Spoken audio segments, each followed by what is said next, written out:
Christian Ojackson here with Drew King. He's our Mizzou expert for today. He's a hoops writer for Mizzou for the last few years at powermizzou.com under 247 Sports. Drew, thank you for being here with me. Yeah, absolutely. Thanks for having me on. So, interesting start to the Dennis Gates era. You know, they surprised everyone with how good they were his first year, making the tournament, winning a game, and then just nightmare second season, can't win a conference game. And then last year, great season with a roster that people weren't really that high on the beginning of the year, but then, you know, upset in the tournament by Drake, but still a great season 6 in the ACC, SEC, and you won at Florida, which was crazy. I remember that being a big surprise. That's when Mizzou was really on my radar, but really fun team last year, physical, shot a lot of threes, and, you know, you bring back Mark Mitchell, Anthony Robinson, and some of the guys off the bench. A couple interesting transfers, but overall, how would you kind of assess Dennis Gates entering year 4 and just the temperature of the program right now? Yeah, I think that last season was a lot of fun until it wasn't, right?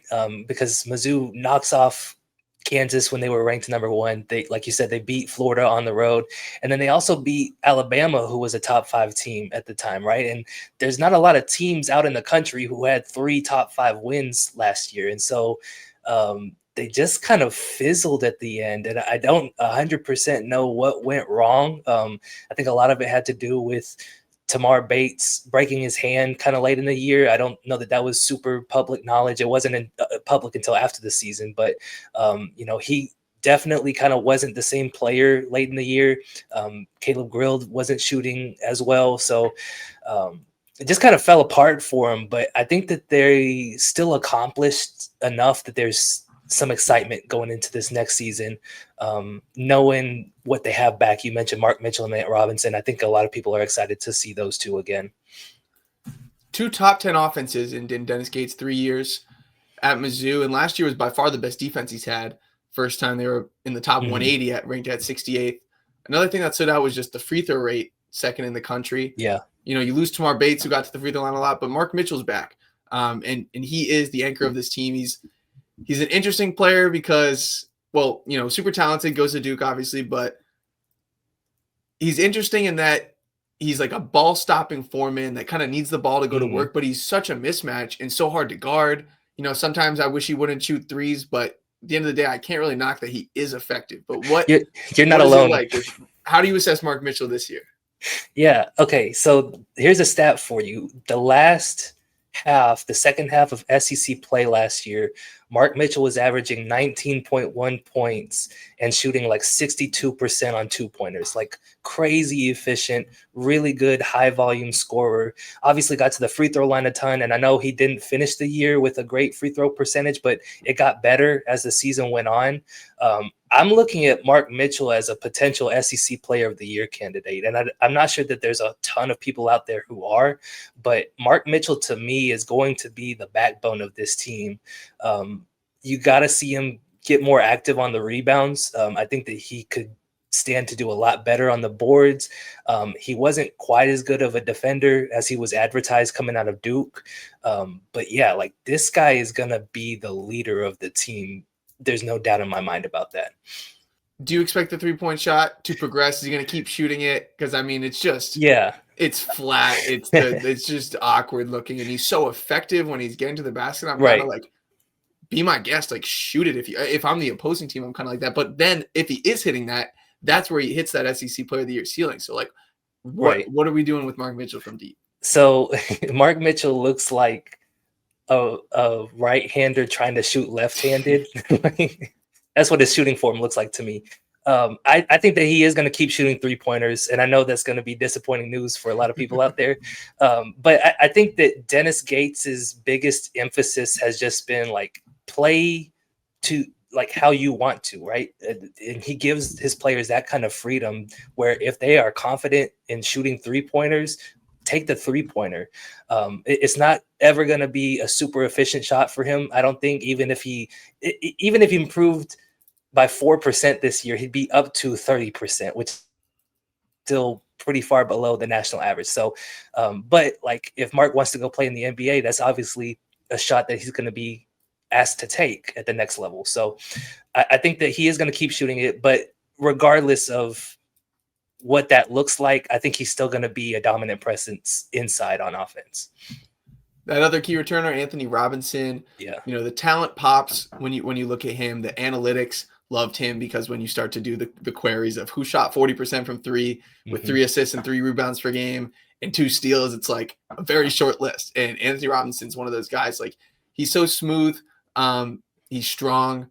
And when I watch him, I'm trying to figure out what there is to unlock to, make that big type of leap. Yeah.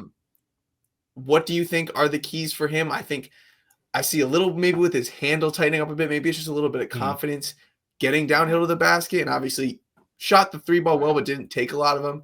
Is he the type of guy that there's just going to be like a big increase in volume? And do you think he's ready to be, we can get into Sebastian Mack after this, but is he the point guard for this team, or how do you see his role? Yeah, like Ant to me is like if Mark Mitchell is 1, Ant Robinson's 1A, and I think he's in for a really big season this year.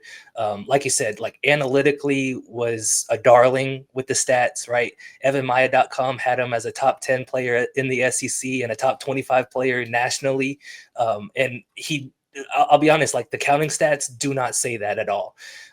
But it's because, in my opinion, he's only averaging 23 minutes a game last year, and it's because he can get really carried away going for steals, which is one of his best traits. It's kind of what makes him as good as he is he is awesome on defense. He will get into the ball handler's jersey and just swarm him. And I don't think Dennis Gates wants to take that part of his game away, but he does have to be a lot more disciplined, right? He was averaging 5.3 fouls per 40 minutes last year. That number has to go down. He's got to start playing closer to 30 minutes a game if he can. But if that happens, like I really do think he's another guy who could make an all SEC team. He's got to take more 3-pointers, a higher volume of 3-pointers. I think he was averaging like less than 2 per game last season. And then, like you said, like the handle's got to tighten up. His decision-making has to be a little bit cleaner. He turned the ball over a lot, but there's a lot to like about Anthony Robinson for sure. I mentioned Sebastian Mack coming from UCLA, 9 points a game, less than 2 assists, not a huge creator, but with me, what stands out is a guy who just got a lot of experience the last 2 years. Yeah. And playing under Mick Cronin, defense is a non-negotiable. And obviously, as we started this call, Missouri's been elite offensively the 2 years that they've been good under Dennis Gates. And that defense. So I'm looking at a backcourt with Robinson and Mack defensively. That sounds really good. So tell me about that fit. And then also offensively, am I wrong to think he's not a guy that is creating at a super high level? Because not a great 3-point shooter. He's just kind of like a rock solid, but he's a defensive minded guy, right? Yeah, and I think that the trio of Ant Robinson, Sebastian Mack, and then T.O. Barrett off the bench, like that's going to be hell to play against. That's 3 junkyard dogs who are not going to be afraid to match up against anybody anywhere in the country, right? Like they are very physically oriented. That is going to be one of the best defensive backcourts in the SEC this year. With Sebastian Mack, I think where he helps the most, he's really good at getting to the free throw line, which I think is something that Dennis Gates wants to continue going into this season. This is going to be one of his, if not the most physical team he's had at Mizzou. And Sebastian Mack is going to help a lot with that. And then the other thing is a lot of times last year, Mizzou struggled with half court offense, right? They're awesome in transition, but if you slow them down, that's when you see them kind of hit some cold stretches in a couple of games last year. So I think that Sebastian Mack could really help with that and become a shot creator in the half court. He's one of the best or most efficient scorers in the pick and roll. They also brought in Sean Phillips, who I assume we're going to talk about later, but Sean Phillips is supposed to be a really good roll man. So I'm curious to see what that combo looks like. But yeah, like Sebastian Mack, I think is going to be another guy who's really important for this team. Sean Phillips, you teed it up right there. 7-footer, senior coming over from Arizona State. Big body, can rebound, and moves well at his size. Like you said, great roller, can finish above the rim. Not super skilled, maybe not a guy you want to give a lot of post touches to. I might be wrong, but from what I saw on tape, I didn't love what I saw from him. I like his back downs and post touches, but in an offense with with guys like Mitchell Robinson and Mack, he's a garbage man kind of role, but I feel like he's a guy who can excel at that. What is the expectation for him? He's the starting 5-man, right? Yeah. So I think a lot of people are viewing him as a more athletic Josh Gray, Sure. where they just want him to get all of the rebounds pretty much. And like you said, like he's not super skilled offensively, and he's going to have to show that he can be more than a sandbag on the offense to justify how many minutes he's going to get. But I was at a practice in July, and one of Mizzou's assistants told me, like, he's one of the most athletic guys we've had here. And so that kind of perked my ears up a little bit. I think that if he can do his job on the boards, if he can, like I said, be a pretty good pick and roll scorer and just score off of lobs and dunks around the rim, offensive rebounds. And then defensively, can he be a rim protector? I know he averaged a lot of fouls last season, but if he can cut those down, help Mizzou with its interior D, I think that he'll end up being the starting 5 on this team. I don't think that they have a lot of other options, to be honest. Trent Pierce, the guy that I messaged you about that I'm a fan of, I think he's a great connective piece, great positional size at the wing. In 17 minutes a game last year, 7 points a game, but and 33% from 3. But I feel like when I watch him, he's a guy that when he's open, I expect him to make that shot. I like the way he moves, and I think that he fits really well. Like his shooting will be necessary, and I like his positional size in this kind of defensive. I'm bullish on what this defense can be, but also I think he's really important offensively with his shooting. So, what to expect from Trent Pierce this year? Okay, so here's the question I have, because you told me you watched a little bit of Trent Pierce's tape. What stands out to you about Trent that he does really well? Like, what do you think is his one elite trait? Moving without the ball. Moving without the ball. I could see that. So that's the thing is to me, the biggest question for Trent Pierce going into this year is like, what is your identity? What are you going to be for this team? Last year, he made a very solid step forward in his development because he did not get to do a whole lot as a freshman. And so he became this starter for Mizzou, and he's got one of the best looking jump shots in all of Division I. Why is he only making 33% of his threes, right? Why is he only making, hold on, what was the percentage on his free throws? Because it wasn't great.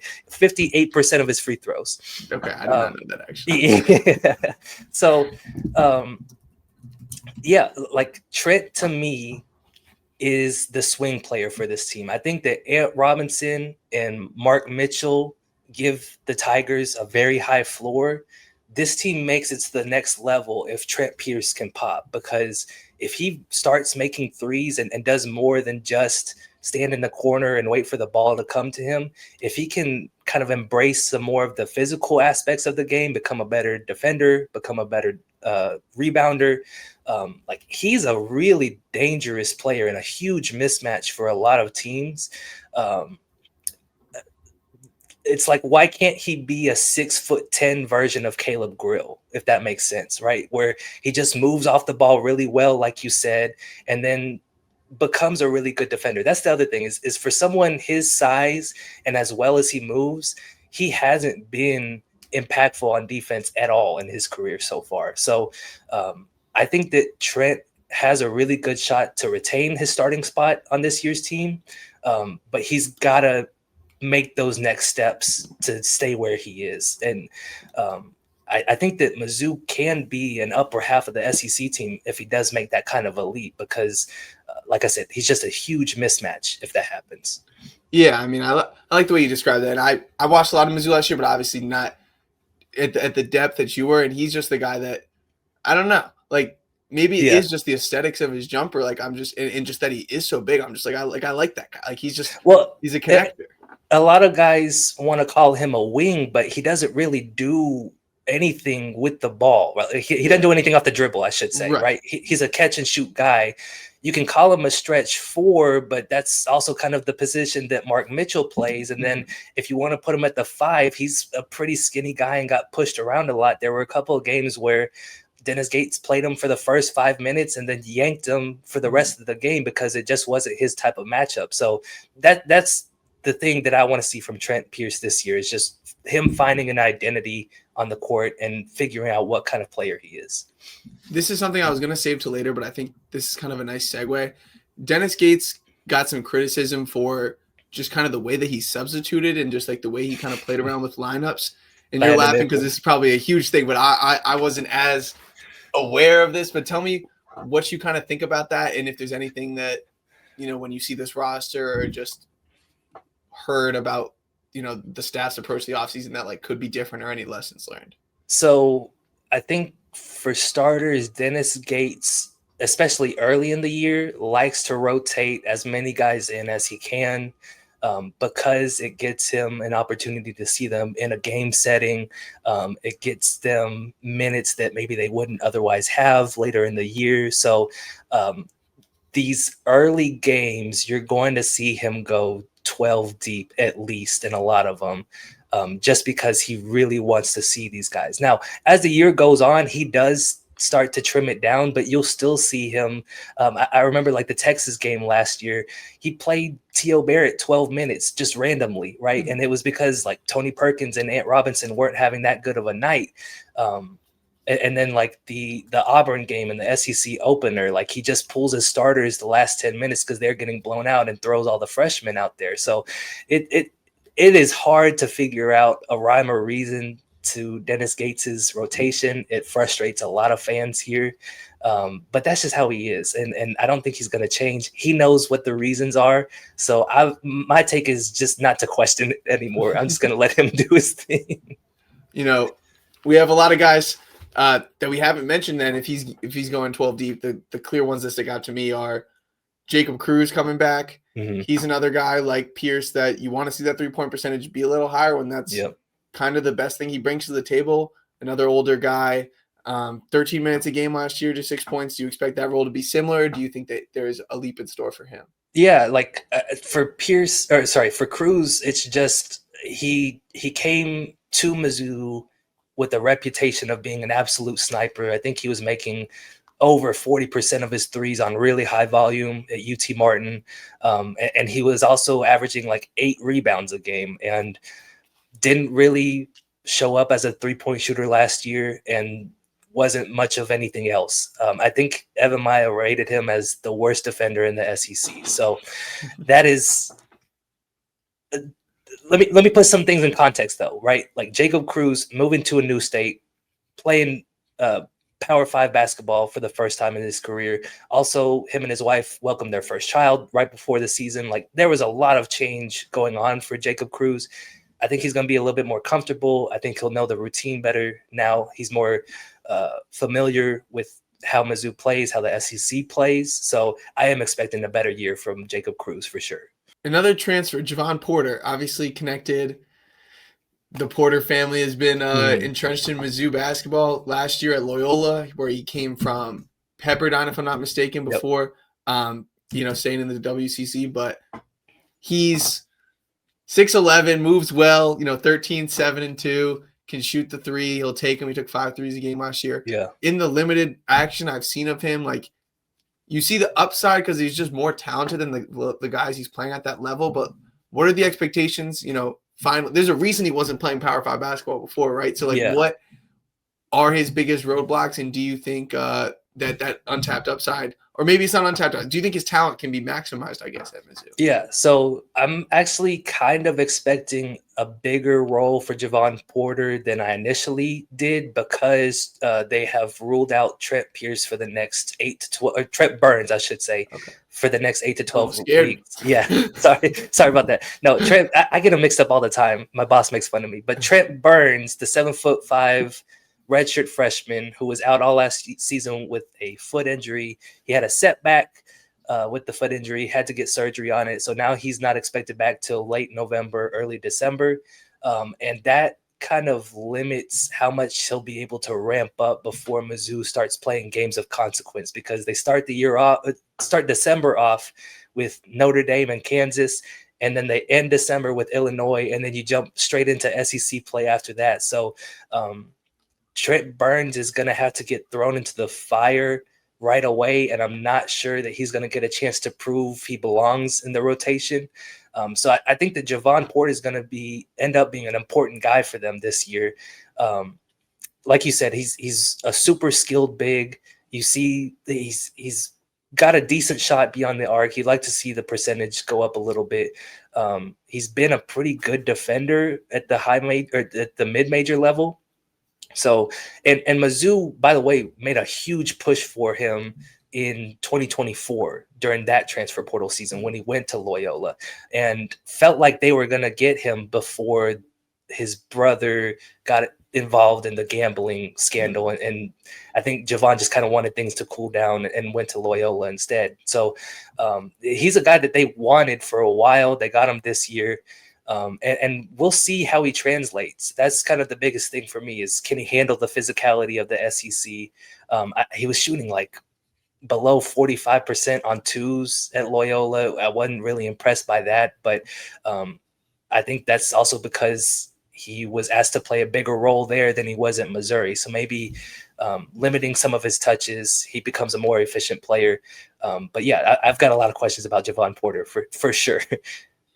The rest of the roster, I got to ask about Jaden Stone. Averaged 21 a game at Detroit 2 years ago. Went to West Virginia and didn't play. I think he was hurt. Is he a guy that you expect to factor in here? I think he could. That's one of the guys I feel like I have the least feel on. I didn't get to see him practice when I went. He wasn't there that day.